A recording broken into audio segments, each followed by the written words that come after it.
Hello, welcome back to IGNOU academy. IGNOU academy में आपका फिर से स्वागत है। हम लोग खबर अब कर रहे हैं BHIC 131 unit 15 early states and state formation in Deccan and Tamilakam. तो ये BHIC का एक बहुत ही बढ़िया चैप्टर है जो कि आप देख सकते हैं। ठीक है, तो जैसा कि हम जानते हैं कि जैसे जो ये जो चैप्टर है ये डिकैन और तमिलहम सतवाहना डायनेस्टी, उसके बाद में जो भी आपके जो साउथ इंडिया में चोला चेरा पांड्या, वो सब के बारे में देखेंगे कि वहां पे कैसे डेवलपमेंट हुआ था, क्या क्या रिलेटेड चीजें हैं। ठीक है, तो होप आप सबको वीडियो पसंद आएगा, और अगर पसंद आता है तो प्लीज लाइक शेयर सब्सक्राइब जरूर करना है। चैनल में नए हैं तो सब्सक्राइब जरूर करिएगा। और इसके बाद में मैं क्वेश्चन, बहुत सारे भाइयों ने मुझे कहा था कि सर क्वेश्चन लाइए, क्वेश्चंस लाइए, तो अभी मैं हर एक चैप्टर के बेसिस पे, हर एक चैप्टर क्या मतलब हर एक सब्जेक्ट और चैप्टर के बेसिस पे, सब्जेक्ट वाइज मैं बहुत सारे क्वेश्चंस आपको मैं लाके दूंगा। मतलब बहुत सारे क्वेश्चंस का डिस्कशन होगा हर एक दिन। ठीक है, चार पांच ऐसे करते करते 20-25 क्वेश्चंस हो जाएंगे। तो उसी क्वेश्चंस को अगर आप देखते हैं तो आपका ओवरऑल एक कॉन्सेप्ट बन जाएगा एग्जाम के समय पे। ठीक है, तो चैनल में नए हैं तो चैनल को सब्सक्राइब जरूर कीजिए, दोस्तों के साथ शेयर लाइक जरूर करना है। ठीक है, चलिए बढ़ते हैं आगे। तो देखिए हम लोग जो इग्नो का जो BHIC 131 यूनिट 15 उसको ऐसे कवर अप करेंगे। पहले हम लोग इंट्रोडक्शन देखेंगे, सोर्सेज देखेंगे, स्टेट फॉर्मेशन देखेंगे, एंटीसीडेंट्स, ज्योग्राफिकल बैकग्राउंड। तो यूनिट वाइज जैसे सब सेक्शन वाइज हम लोग कवर अप करने वाले हैं। ठीक है, तो सबसे पहला चीज क्या है कि जैसे हम लोग कवर अप करेंगे तो एक ही दिन में लोग नहीं करेंगे, क्योंकि ज्यादा बर्डन हो जाएगा। तो क्या है कि हाफ हाफ डिवाइड कर लेंगे, उसके हिसाब से करेंगे। आज हम लोग थोड़ा सा पढ़ने वाले हैं, उसके बाद में अगले पार्ट में बाकी सब पढ़ेंगे। तो मैप थोड़ा सा आपको दिमाग में रखना है पढ़ते समय पे। देखिए सतवाहना एम्पायर 125 AD, तो देखिए ये पार्ट जो दिख रहा है आपको, ये सतवाहना एम्पायर है। ठीक है, अप्रोक्सीमेट एक्सटेंट है सतवाहना एम्पायर का। अंडर जो गौतमीपुत्र शतकर्णी, उनके अंडर में ये एक्सटेंशन हुआ था, मतलब कैप्चर किया था उन्होंने। मैप को ध्यान में रहना है। और यहाँ पे भी देख सकते हैं चोलास, पांड्यास, चेरास, और कहाँ कहाँ तक एक्सटेंशन हुआ था, ये सब आपको मैप में थोड़ा सा दिमाग में रखना है, ताकि आंसर लिखते समय पे ये भी आपको हेल्पफुल होते हैं। ठीक है, चलते हैं पहले देखेंगे इंट्रोडक्शन में, देखेंगे कि उस समय पे क्या था क्या नहीं था। ठीक है, चलिए ओके, तो देखते हैं। देखिए अभी क्या है कि जैसे इंट्रोडक्शन क्या है, during the post Mauryan period, Mauryan period के समय पे क्या है, पोस्ट मौर्यन मतलब मौर्यन पीरियड के बाद में। ठीक है, आफ्टर 200 जो कि है 200 BCE, major political changes took place across India. बहुत सारे पॉलिटिकल चेंजेस आए इंडिया में। ठीक है, in north new trade routes, north में क्या हुआ, new trade routes, urban growth and political networks had already begun to emerge. Political networks जो है अब धीरे धीरे बढ़ना शुरू हुआ।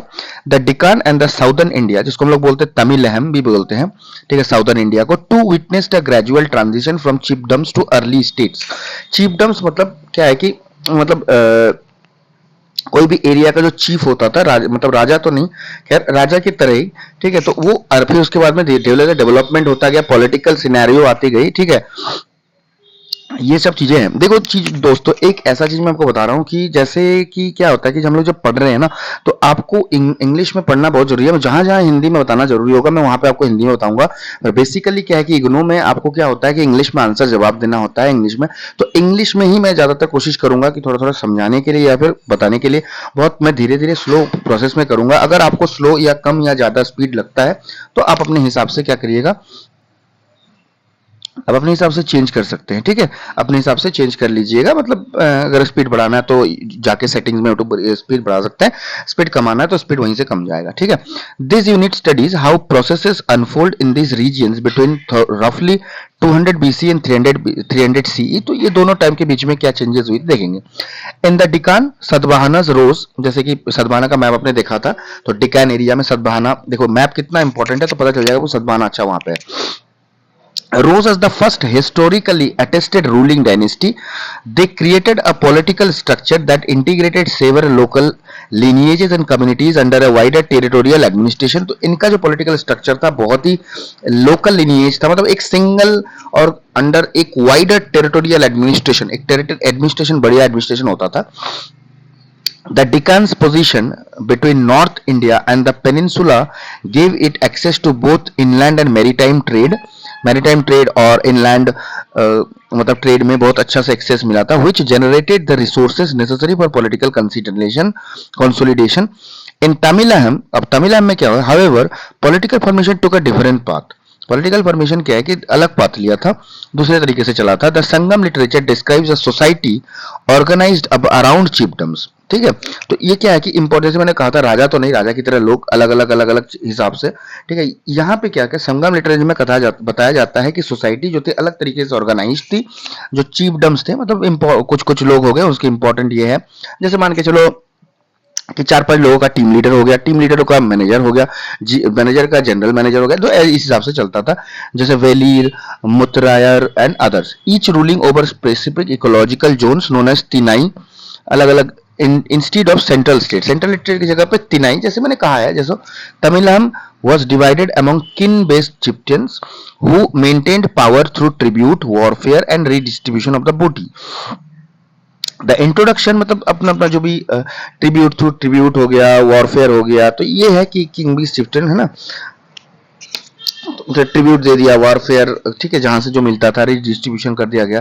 The introduction also notes that the emergence of early state was closely tied to geography, economy and social differentiation. Trade, craft production, surplus agriculture played decisive roles, but kinship and clan ties still remained strong in many regions. Thus, this section sets the stage for understanding to constructing developments in Deccan, a movement toward territorial monarchy under the Satavahanas. In Tamilaham, a continuation of segmented chiefdoms rooted in ecological and kingship structures. देखो क्या है कि दोनों का difference ये होता है कि दोनों में जो टेरिटोरियल मोनार्ची था, ठीक है, मतलब टेरिटोरियल मतलब एक मेन जगह से कंट्रोल करना डिकैन में, जो कि अंडर सतवाहना था, और तमिलनाडु में क्या अलग अलग सेगमेंटेड अलग अलग जगह पे चीफडम्स थे, मतलब इस पार्ट का ये रूल करेगा, इस पार्ट का ये रूल करेगा, इस पार्ट का ये रूल करेगा, सारे मिलकर एक जगह पे रिपोर्ट करेंगे, तो ये सिस्टम वहां पे चलता था, ठीक है। चलिए, तो अभी आगे बढ़ते हैं। अब देखेंगे 15.2 जो कि यूनिट है, यूनिट का जो सब यूनिट है, सोर्सेस। अब सोर्स देखेंगे कि कहां से क्या पता चलता है। The reconstruction of early state formation in Deccan and Tamil Nadu largely depends on archaeological, literary and inscriptional sources. देखो तीन चीजों से हमको इनके बारे में मालूम चलेगा, आर्कियोलॉजिकल, लिटरेरी और इंस्क्रिप्शनल, ठीक है, खुदाई। Each provide a distinct perspective on political, economic and social developments between 200 and 300 BCE. तो मतलब ये क्या क्या पता चलेगा, पॉलिटिकल डेवलपमेंट क्या हुआ, इकोनॉमिक डेवलपमेंट क्या हुआ, सोशल डेवलपमेंट क्या हुआ दोनों के बीच में। आर्कोलॉजिकल टाइम पीरियड आपको याद रखना है 200 से 300 सीई, और इसको बीसीई बोलते हैं, बिफोर क्राइस्ट एरा, और सीई क्राइस्ट एरा, ठीक है। तो ये चीज आपको ध्यान में रखना है। चलिए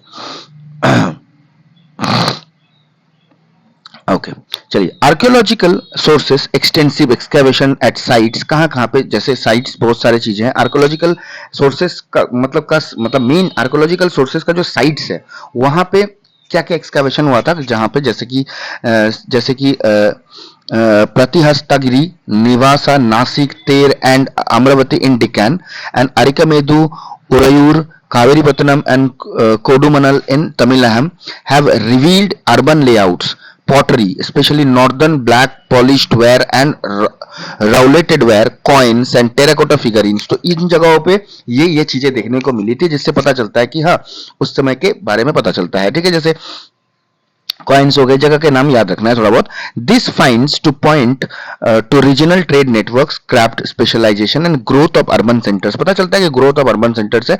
all indicators of emerging complex political system, सारे बताते हैं कि देखो कि जब उस समय पे कॉम्प्लेक्स पॉलिटिकल सिस्टम का मतलब ये आया था, ठीक है।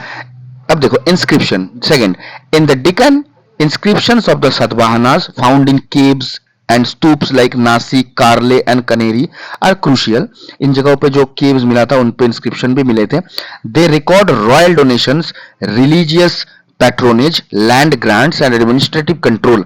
The language used Prakrit, written in Brahmi script, demonstrate the spread of literacy and state authority. तो इससे पता चलता है कि जो कि देखो ये सब बहुत ही इजी लैंग्वेज है, इजी सेंटेंसेस है, तो इसको इंग्लिश में इंग्लिश टू हिंदी करने की कोई जरूरत नहीं है।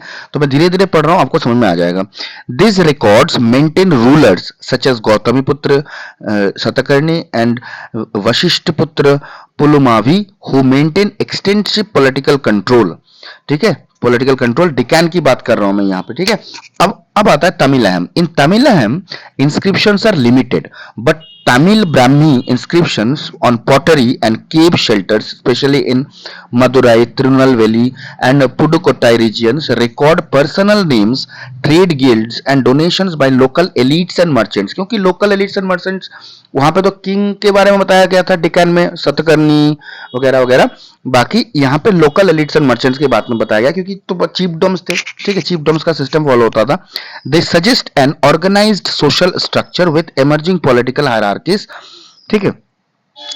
अब ऑर्गेनाइज सोशल स्ट्रक्चर था, ठीक है, पॉलिटिकल हायरार्कीज थी, मतलब पॉलिटिकल हायरार्की मतलब एक के ऊपर एक के ऊपर एक, जैसे कि मैंने चीफडम्स के बारे में आपको बताया।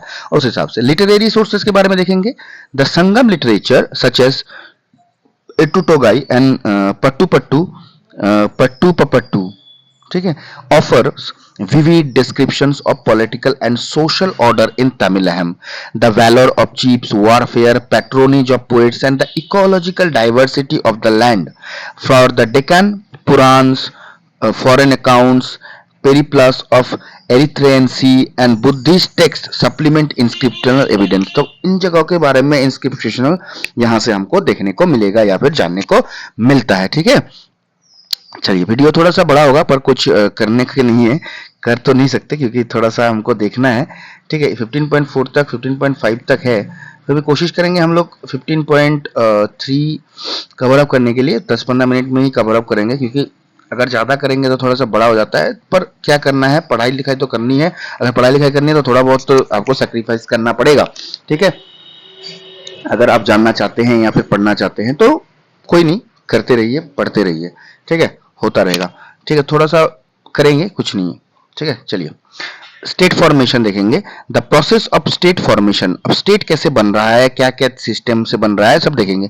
The process of state formation in the Deccan and Tamil Nadu was gradual and regionally varied. देखो, रीजन के अलग अलग होता था, ग्रेजुअल धीरे धीरे होता था। It reflected transformation in economy, देखो पता चलता था कि इकोनॉमी में ट्रांसफॉर्म हो रही है, सोसाइटी में ट्रांसफॉर्मेशन आ रही है, पॉलिटिकल ऑर्गेनाइजेशन में ट्रांसफॉर्मेशन आ रही है। That took place between 200 and 300 CE.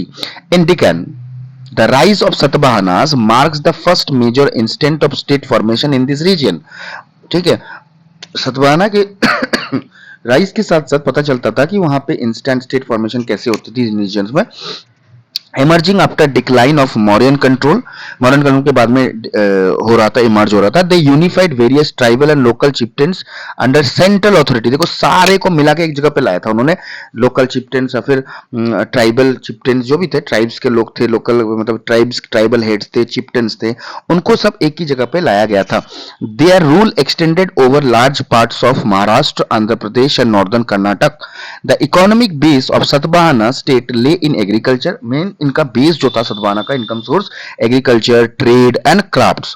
Fertile river valleys like those of Godavari and Krishna supported surplus production, वहां पे जो रिवर्स थे कृष्णा, गोदावरी, तो यहाँ पे जो प्रोडक्शन बहुत सरप्लस था क्योंकि फर्टाइल रिवर वैली होती है कि रिवर के पास में जो भी लैंड्स होता है वो बहुत फर्टिलिटी प्रोड्यूस करती है, जिसके कारण से प्रोडक्शन अच्छा होता है। While control of inland and maritime trade routes liking the Deccan to the Roman world brought wealth and political power, और जो मतलब दूसरे कंट्रीज के साथ में through trade, through sea routes या फिर थ्रू रिवर रूट्स जो भी था, अच्छे से मतलब ट्रेड अच्छा होता था।